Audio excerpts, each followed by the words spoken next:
ఆయుత చండీ మహాయాగానికి ఏర్పాట్లు చకచకా పూర్తవుతున్నాయి. 5 రోజుల పాటు సాగే ఈ యాగానికి దేశం నలుమూలల నుంచి వేద పండితులు, ప్రజలతో పాటు ప్రజాప్రతినిధులు పాలుపంచుకోనున్నారు.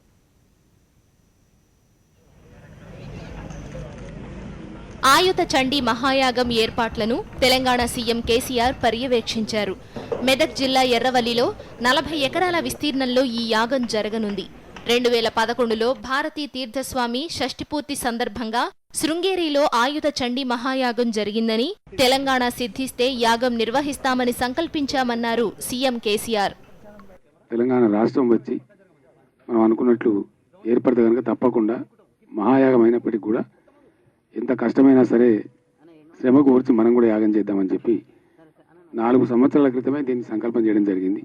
ఇది కొత్తగా ఈ రోజు అనుకున్న కార్యక్రమం కాదు. వాస్తవానికి సీఎం కేసీఆర్ యాగస్థలంలో తిరుగుతూ ఏర్పాట్ల వివరాలను బాల్కొండ ఎమ్మెల్యే ప్రశాంత్ రెడ్డిని అడిగి తెలుసుకున్నారు. యాగ నిర్వహణను శృంగేరి నుంచి వచ్చిన 6 ప్రధాన ఋత్వికులు పర్యవేక్షించనున్నారు. ఈ నెల 23వ తేదీ నుండి 27వ తేదీ వరకు శృంగేరి ప్రధాన ఋత్వికుల పర్యవేక్షణలో యాగం నిర్వహిస్తున్నట్లు ముఖ్యమంత్రి కేసీఆర్ అన్నారు.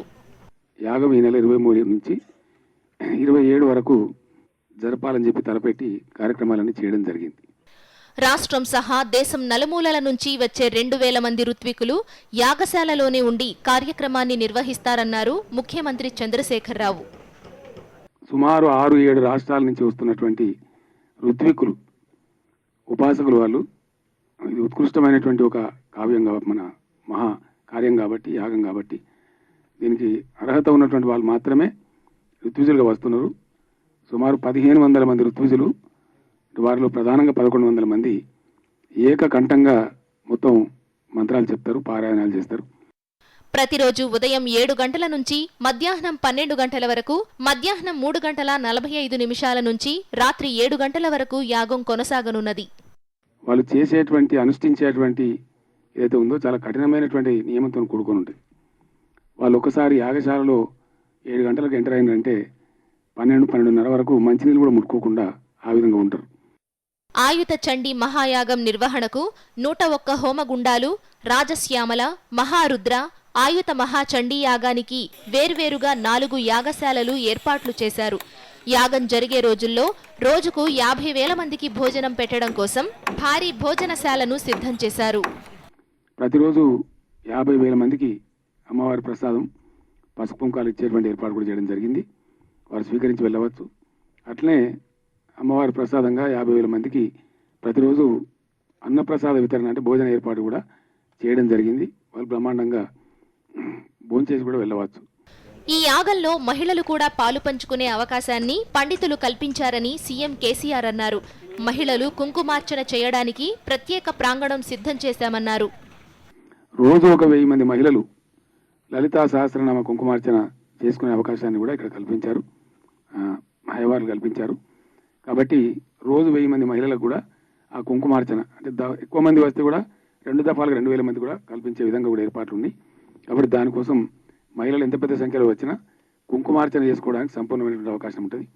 ఆయుత చండీ మహాయాగానికి రాష్ట్రపతి ప్రణబ్ ముఖర్జీతో పాటు ఏపీ సీఎం చంద్రబాబు, తెలంగాణ, తమిళనాడు, మహారాష్ట్ర గవర్నర్లు, సుప్రీంకోర్టు న్యాయమూర్తులు, హైకోర్టు ప్రధాన న్యాయమూర్తి తదితర ప్రముఖులు హాజరయ్యే అవకాశం ఉందన్నారు కేసీఆర్. యాగానికి భారత రాష్ట్రపతి గారు గౌరవనీయులు ప్రణబ్ ముఖర్జీ గారు పూర్ణావతికి వస్తూ ఉన్నారు. అట్లానే వారితో పాటు వివిధ తేదీలలో ఆంధ్రప్రదేశ్ ముఖ్యమంత్రి గౌరవనీయులు చంద్రబాబు నాయుడు గారు, కేంద్ర మంత్రివర్యులు వెంకయ్యనాయుడు గారు, దత్తాత్రేయ గారు, సుప్రీంకోర్టు న్యాయమూర్తులు జస్టిస్ రమణ గారు, జస్టిస్ చలమేశ్వరరావు గారు, అదేవిధంగా మన హైకోర్టు ప్రధాన న్యాయమూర్తి దిలీప్ భోన్స్లే గారు, వారు కాకుండా మన గవర్నర్ గారు నరసింహన్ గారు, తమిళనాడు గవర్నర్ గారు రోసయ్య గారు, మహారాష్ట్ర గవర్నర్ గారు విద్యాసాగర్ రావు గారు, వీరందరూ కూడా యాగానికి వస్తామని ఆల్రెడీ వారి అంగీకారాన్ని తెలిపారు. ఆయుత చండీ యాగానికి ఎలాంటి పాసులు గట్రా అవసరం లేదన్నారు కేసీఆర్. ఎంతమందైనా యాగంలో పాలు పంచుకోవచ్చన్నారు. చాలా మందికి చాలా అనుమానాలు ఉన్నాయి.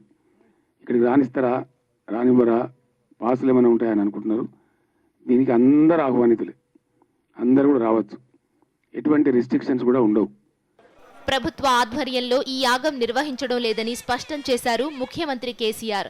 తన కష్టార్జితంతో పాటు స్నేహితులు, బంధువుల సహకారంతో సుమారు 6 కోట్లు ఖర్చు చేసి యాగాన్ని చేస్తున్నట్లు స్పష్టం చేశారు. It is purely my own yaga. Some of my friends have come forward, relatives have come forward. Even I am spending money from my own account. Not even a single naya paisa will be used by the government. No government business. We have taken 2 transformers here for the sake of power utility, for which we have already paid like any other ordinary person. ఆయుత Chandi మహాయాగం చూడటానికి వచ్చే భక్తుల కోసం వీఐపీలు, వీవీఐపీల కోసం ప్రత్యేకంగా ఏర్పాట్లు చేశారు యాగ నిర్వాహకులు. భారీ ఎత్తున సీసీ కెమెరాలు ఏర్పాటు చేసి భద్రతను కట్టుదిట్టం చేశారు.